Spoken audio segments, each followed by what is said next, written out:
My mother-in-law switched my baby at the hospital 8 years ago. When I finally discovered the truth through a random DNA test, she did not cry. She did not apologize. She smiled and said, "I gave you the better one." The lawyer's office went silent. Then my husband asked the question that ended our marriage. "Which one do we keep?" I knew something was wrong the moment Diane handed me my daughter in the hospital room. Not immediate panic wrong. Just that small whisper in your brain that says pay attention. But I was tired. I had been in labor for 19 hours. My body felt like it had been turned inside out and put back together by someone who lost the instruction manual. So when my mother-in-law walked in with that too bright smile and said, "Let me hold her while you rest," I did not argue. I should have. I did not scream. I wanted to.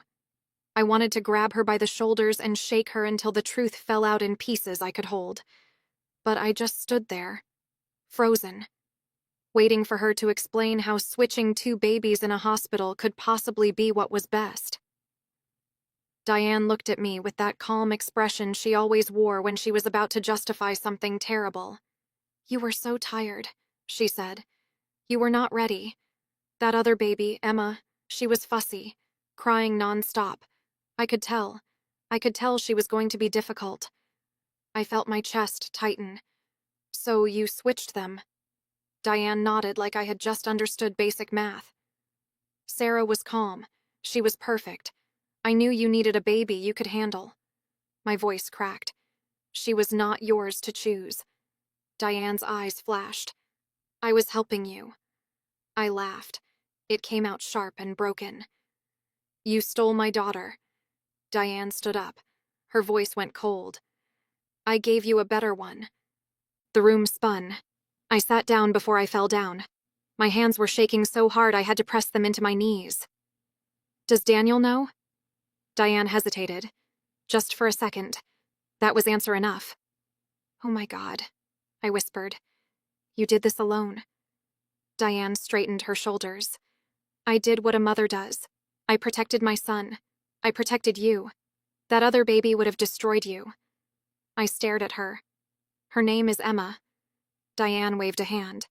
"I do not care what her name is." I stood up. My legs felt weak, but I made them work. "I am telling Daniel." Diane's face shifted. The calm cracked. "If you do that, you will destroy this family." I turned toward the door. Diane followed me. "Think about Sarah," she said. Her voice was louder now, desperate. "Think about what this will do to her." I stopped. My hand was on the doorknob. I did not turn around. "You should have thought about that 8 years ago." Then I left. I drove home. I sat in the driveway for 20 minutes before I could move. Then I went inside. Daniel was in the kitchen making dinner. Sarah was at the table doing homework. Everything looked normal. Everything looked like a lie. "Hey," Daniel said. He smiled. "You okay?" I set my bag down. I looked at Sarah. She glanced up at me. She smiled. That same small, careful smile she always gave me. The one that never quite reached her eyes. And I realized something. I loved her. I loved Sarah. She was the child I raised. She was the one who called me Mom. But she was not mine. Not biologically. And that truth sat in my chest like a stone I could not swallow. "I need to talk to you," I said. Daniel's smile faded. "Now?" I nodded. "Now." Sarah looked between us. "Is everything okay?" I forced a smile. "Everything is fine, sweetie. Keep working. We will be right back." Daniel followed me into the bedroom. I closed the door. I turned to face him. And I said, "Your mother switched our baby at the hospital." Daniel stared at me. Then he laughed. Not a real laugh. A confused, nervous laugh. "What?" I told him everything. The DNA test, the hospital records, Jessica Brennan, Emma, Diane's confession. With every sentence, Daniel's face changed. Confusion became disbelief. Disbelief became horror. Horror became something else, something I did not recognize. When I finished, he sat down on the bed. He did not say anything for a long time. Then he looked up at me. "Are you sure?" I pulled out my phone. I showed him the results. He read them slowly. His hands started shaking. "Oh my God," he whispered. Then he stood up. "We need to call the police." I grabbed his arm. "Wait." He turned. "Wait? Rachel, she committed a crime." "I know. But if we call the police, this becomes public. Sarah will find out. Emma will find out. Their entire lives will explode." Daniel pulled away. "They already exploded. We just did not know it yet." He was right. I knew he was right. But I could not breathe. I could not think. I just kept seeing Sarah's face. That careful smile. That trust. Daniel paced. Then he stopped.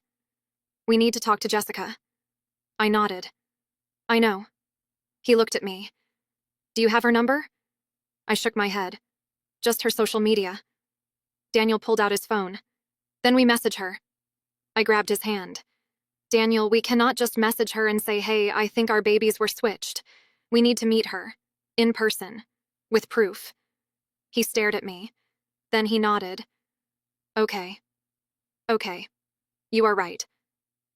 We sat down together. We drafted a message. It took us an hour to get it right. We did not want to sound insane. We did not want to scare her. But we needed her to understand this was real. Finally, we sent it. "My name is Rachel. I believe our daughters were switched at birth 8 years ago at Riverside General. I have DNA evidence. Please contact me. This is not a joke." We waited. 1 hour, 2 hours. Sarah went to bed. We sat in the living room staring at our phones like they were bombs waiting to go off. Then, at 10:47 at night, Jessica responded. "I need to see the evidence. Meet me tomorrow, noon, Riverside Park." I showed Daniel. He exhaled. Okay. This is happening." That night I did not sleep. I kept thinking about Emma, about the 8 years I missed, her first word, her first steps, her first day of school. All of it gone. Stolen. And I kept thinking about Sarah, about the moment I would have to tell her the truth, that I was not her mother, that the woman she called Grandma was the reason her life was a lie. The next day, Daniel and I drove to Riverside Park. We did not bring Sarah. We told her we had errands. She did not ask questions. She never did. Jessica was already there, sitting on a bench. She looked exactly like her photo. Tired, real, scared. When she saw us, she stood up. We walked over. Nobody shook hands. Nobody smiled. We just stood there. "Show me," Jessica said. I handed her my phone. She read the DNA results. Her face went white. She sat down hard on the bench. "Oh my God," she whispered. Daniel sat beside her. "We are so sorry." Jessica looked up at him, then at me. "You are sorry? Your mother did this." Her voice cracked. "She stole my daughter." I nodded. "I know, and we are going to fix this." Jessica laughed. It sounded like breaking glass. "Fix this? How do you fix 8 years?" I did not have an answer. None of us did. Jessica pulled out her phone. She showed us a picture. Emma, smiling, holding a soccer ball. "That is my daughter," she said. "I raised her alone. Her father left when I was pregnant. I worked 2 jobs. I did everything right, and she is not even mine." Daniel's voice was quiet. "We need to do a DNA test. Official. Legal." Jessica nodded. "I already ordered one." She looked at me.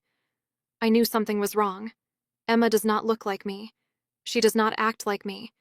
Everyone said kids are different. I believed them, but I knew something was off. Tears started falling. She did not wipe them away. "I want my daughter back." My chest tightened. "So do I." Jessica's eyes met mine, and in that moment, I saw it. The same grief, The same rage, the same horrible understanding that we were both victims. But we were also both mothers, and now we had to choose. Do we tell the girls? Do we switch them back? Do we share custody? Do we pretend this never happened? Every option felt like a bomb. Daniel stood up. We need a lawyer. Jessica nodded. I already called one. She handed me a card. He specializes in cases like this. I stared at the card. Cases like this. Like there was a manual.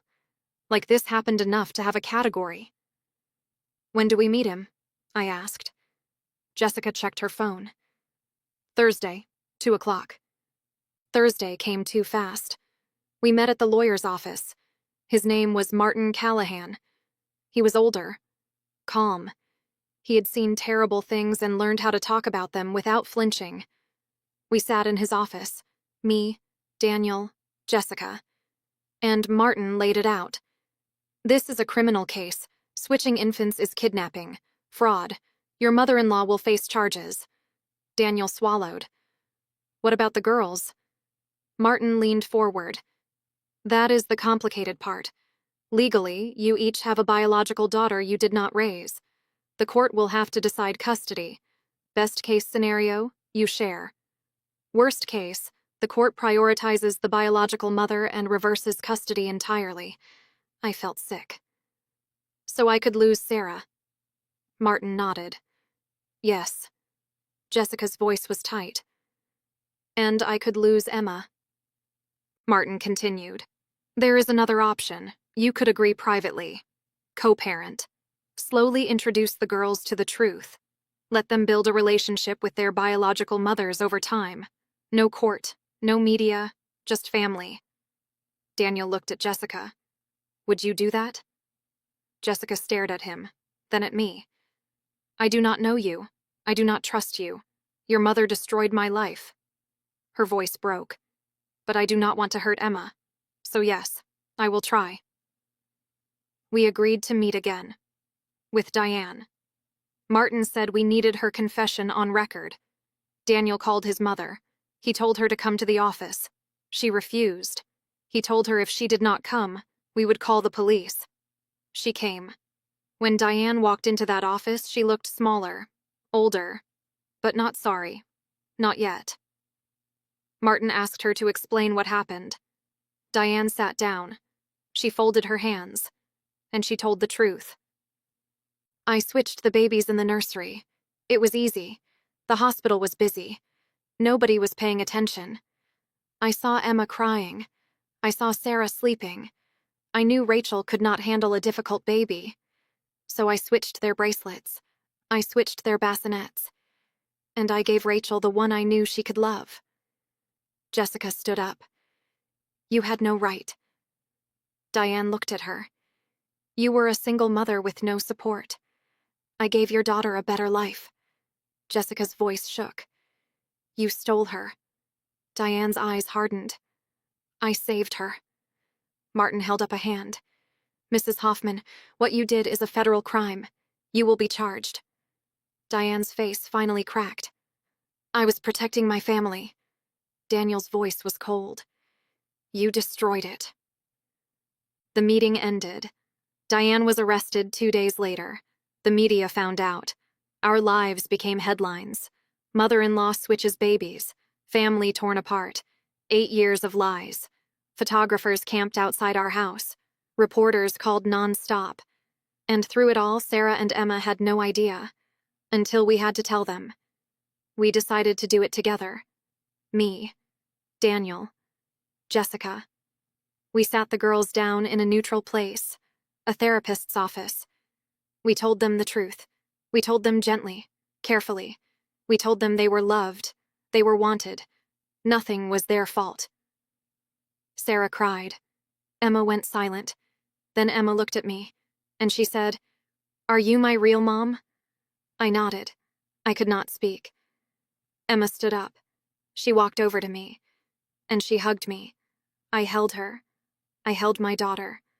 For the first time in 8 years. And I broke. Sarah looked at Jessica. Jessica was crying too. Sarah's voice was so small. Do I have to leave? Jessica shook her head.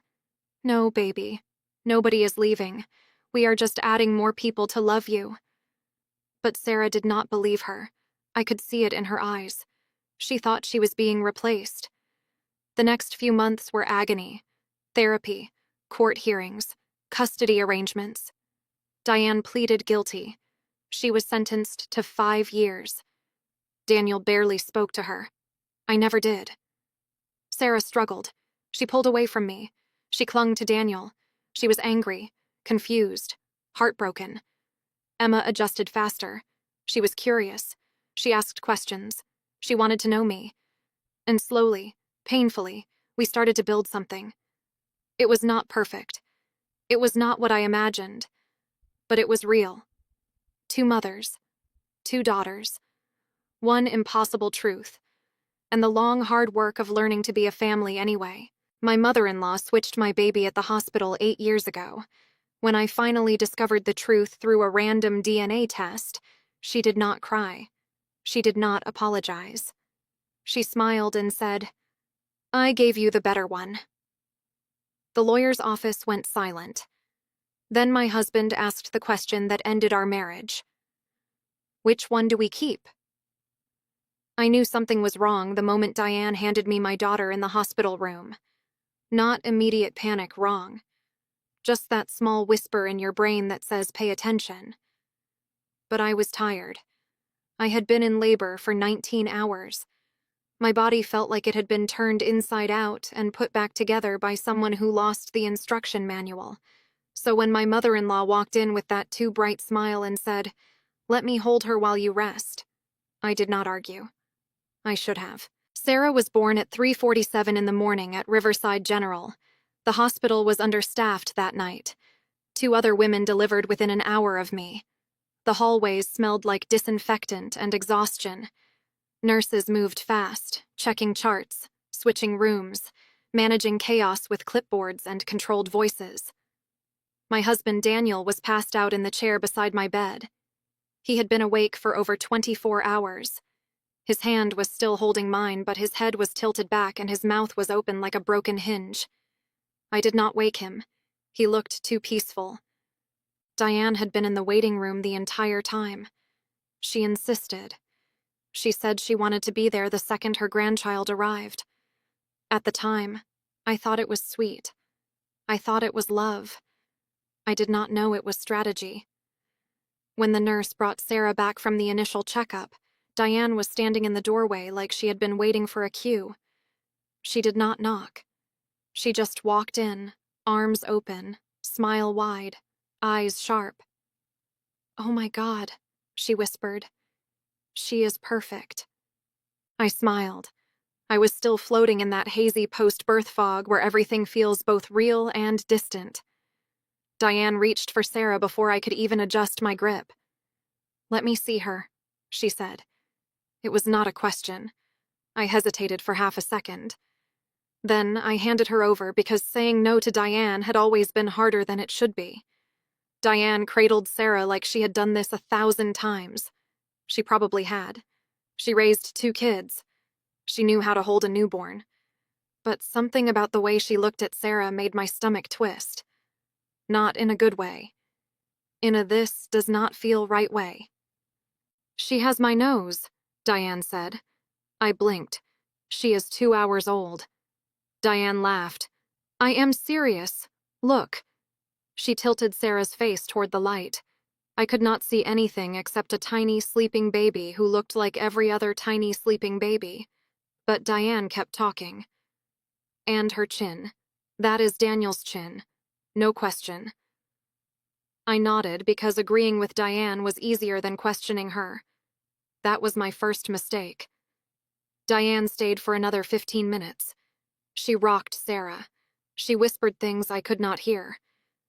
Then a nurse came in to check my vitals, and Diane finally handed Sarah back.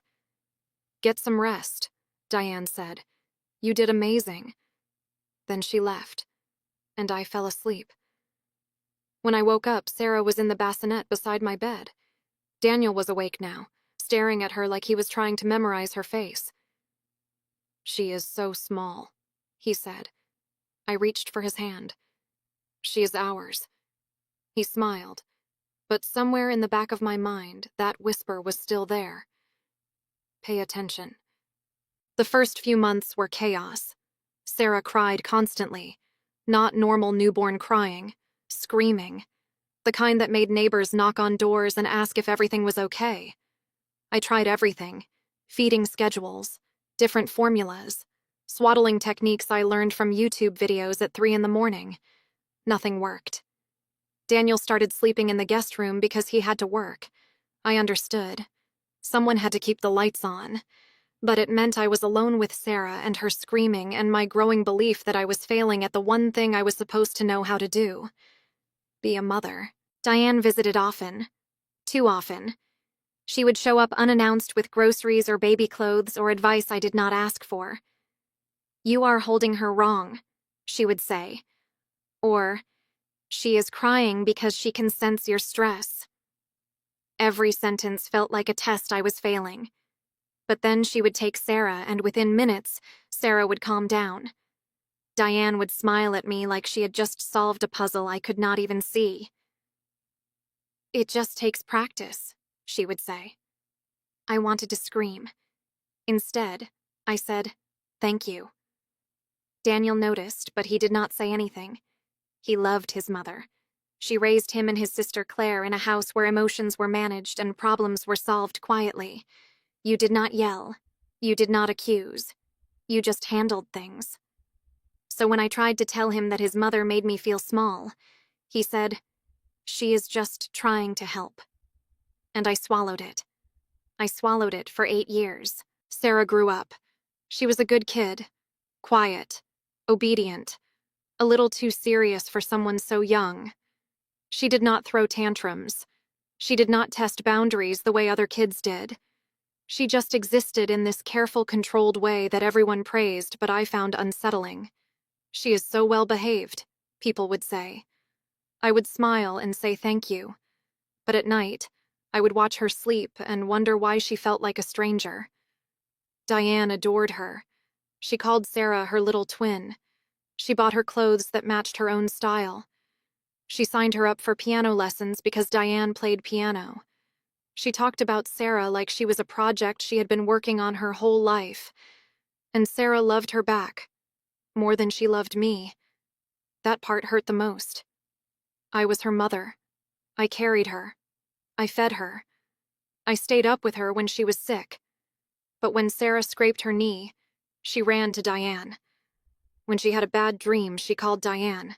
When she was proud of something, she showed Diane first. Daniel said I was being sensitive. He said kids go through phases. He said Diane just had more experience. I nodded. I agreed. I swallowed it. Then last year, Sarah's school did a genetics unit in science class. They sent home DNA test kits as part of a family heritage project. It was optional. But Sarah was excited. She wanted to know where she came from. So I signed the consent form. I swabbed her cheek. I swabbed mine. I sent it in. I did not think twice about it. 6 weeks later, the results came back. I opened the email while Sarah was at school. I expected to see percentages. Irish, Italian, maybe some Eastern European. What I saw instead was a sentence that made my vision blur. No maternal match detected. I read it again. Then again. Then I called the company. There must be a mistake, I said. The woman on the phone was polite but firm. Our tests are 99.9% accurate. I hung up. I sat on the kitchen floor. I did not cry. I could not. My brain was too busy trying to rearrange 8 years of memories into something that made sense. I did not tell Daniel. Not yet. I needed to be sure. So I ordered another test. A private one. I swabbed Sarah again while she slept. I sent it to a different lab. 2 weeks later, the results came back. Same answer. No maternal match. But this time, there was more information. A partial match. A sibling or half-sibling. Someone genetically connected to Sarah. Someone who was not me. I started shaking. Not crying. shaking, because I knew. I did not have proof yet, but I knew. I grabbed my phone. I called the hospital. I asked for records from the night Sarah was born. They told me I needed to submit a formal request. I did. Then I waited. 3 days. 3 days of pretending everything was normal. 3 days of watching Sarah eat breakfast and do homework and laugh at cartoons while I died inside. When the records arrived, I read them alone in my car. 2 other babies were born that night. One was a boy, the other was a girl. Born at 3:52 in the morning, 5 minutes after Sarah. Same floor, same hallway. Her name was Emma. Mother's name was listed as Jessica Brennan. I wrote it down. Then I did something I probably should not have done. I found her on social media. Jessica Brennan lived 20 minutes away. She had brown hair, green eyes, a smile that looked tired but real, and a daughter, Emma, 8 years old. Emma had my nose, my eyes, my smile. I stared at the photo for so long my phone screen went dark. Then I opened it again. I zoomed in. I looked at every detail.